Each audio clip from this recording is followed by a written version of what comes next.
Assalamualaikum warahmatullahi wabarakatuh. Perkenalkan, nama saya Rensi Nugroho, mahasiswa S1 Teknik Mesin Universitas Mercu Buana.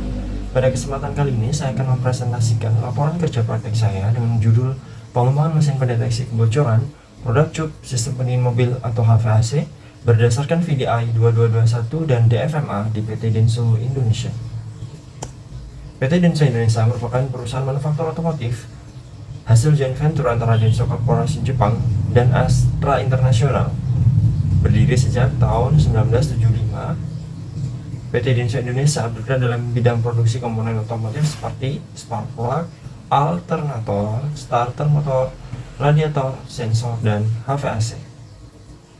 Produk HVAC pada saat ini menjadi salah satu produk unggulan dengan volume tertinggi. Komponen penting dalam sistem pendingin mobil yang harus tahan tekanan dan bebas kebocoran.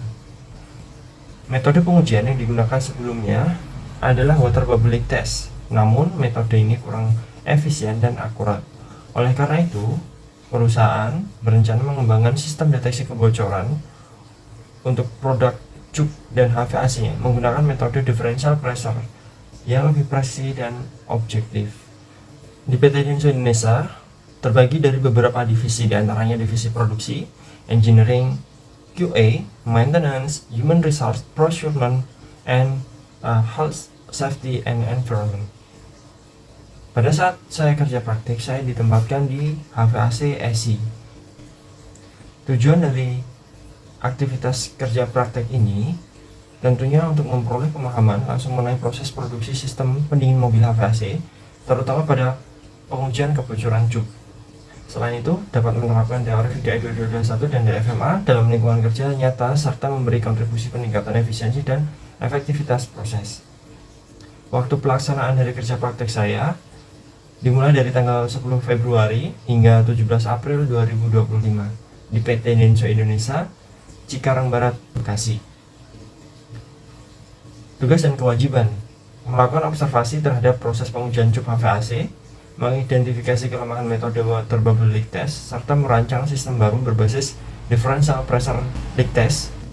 Berikut merupakan rangkuman atau ringkasan dari aktivitas mingguan, di mana minggu pertama saya orientasi perusahaan dan observasi awal proses produksi dan pengujiannya. Yang kedua, pengumpulan data dari mesin yang lama atau yang menggunakan water bubble leak test dan studi literatur. Kemudian yang ketiga, penyusunan kebutuhan fungsional dan struktur fungsi sistem yang baru. Yang keempat, pengembangan konsep desain menggunakan CAD dan validasi awal. Yang kelima, desain detail sistem mekanik dan kontrol serta pemrograman PLC. Di minggu ke-6, finalisasi desain komponen pendukung dan validasi rangkaian desain. Di minggu ke-7, analisis kerangka, di mana analisis kerangka ini menggunakan ANSYS, kemudian dilanjut dengan analisis DFMA, kemudian juga evaluasi biaya dan waktu siklusnya. Yang ke-8, penyusunan laporan. Kemudian produk cup yang saat ini kita bahas merupakan komponen penting sebagai saluran aliran refrigerant di sistem pendingin mobil. Produk cup ini terbuat dari bahan aluminium. Nah, kemudian water bubble leak test. Water bubble leak test merupakan metode pengujian untuk mendeteksi kebocoran dengan merendam cup atau merendam produk yang diuji dan diberikan tekanan udara. Kemudian kita amati gelembungnya. Jika ada gelembung, maka akan mengindikasikan bahwa adanya kebocoran pada produk uji tersebut. Kemudian differential pressure test. Differential pressure test ini merupakan metode lain selain water bubble leak test, di mana tentunya metode ini lebih akurat, lebih modern.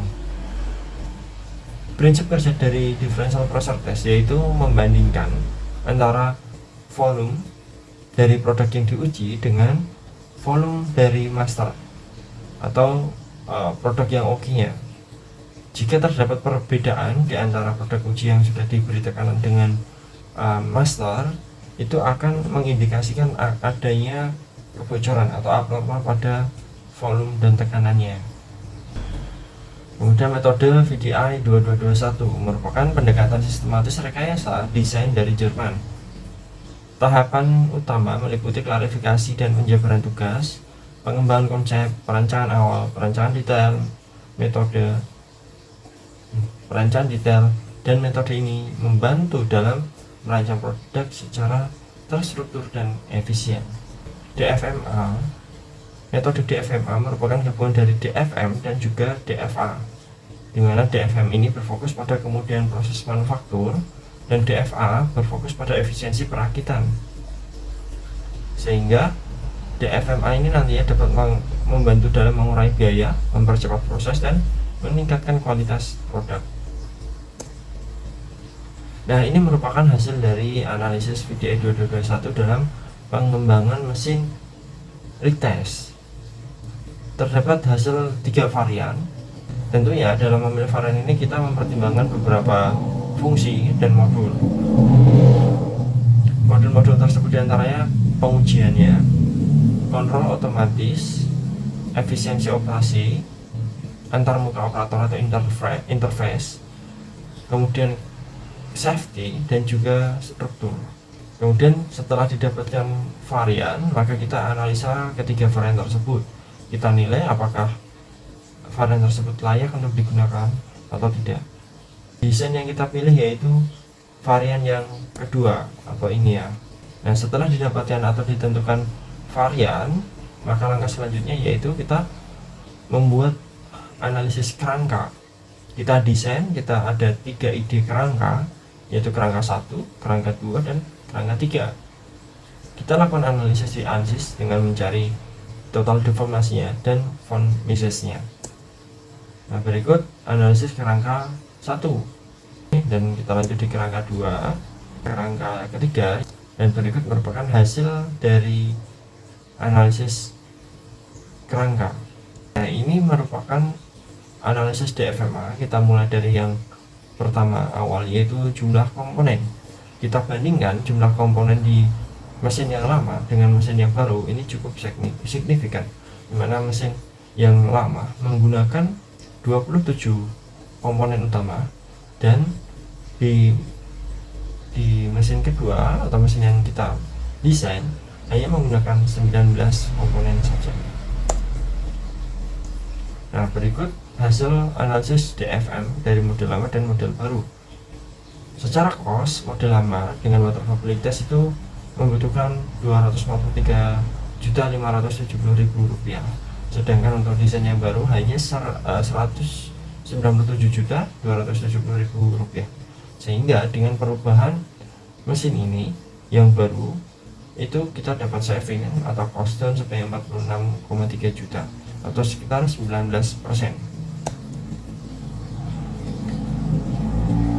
Nah, ini merupakan analisis DFA dari model lama. Efisiensi indeks DFA-nya yaitu 6,55%.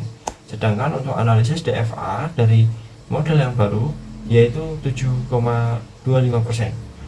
Nah, kemudian selain itu kita juga studi terhadap waktu siklus atau saat proses kerja, dimana untuk desain yang lama satu siklusnya membutuhkan waktu 65,8 second, sedangkan untuk desain yang baru membutuhkan waktu 50,3 second, sehingga didapatkan efisiensi dari pergantian mesin ini yaitu 23,56%, atau sekitar kita dapat meningkatkan 16 pieces per jam.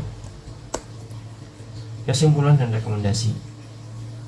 Kesimpulan, mesin dengan metode differential pressure rig test lebih efisien dibandingkan metode sebelumnya atau water vapor test.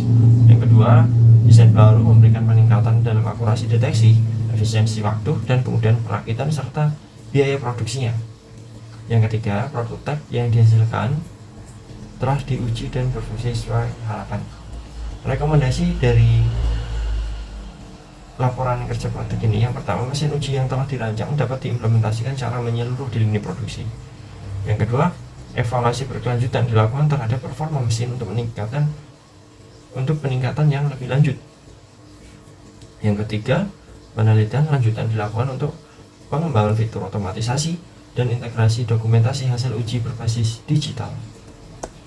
Nah, berikut merupakan lampiran atau dokumentasi dari proses pembuatan differential pressure rig test. Sekian yang dapat saya sampaikan, kurang lebihnya mohon maaf.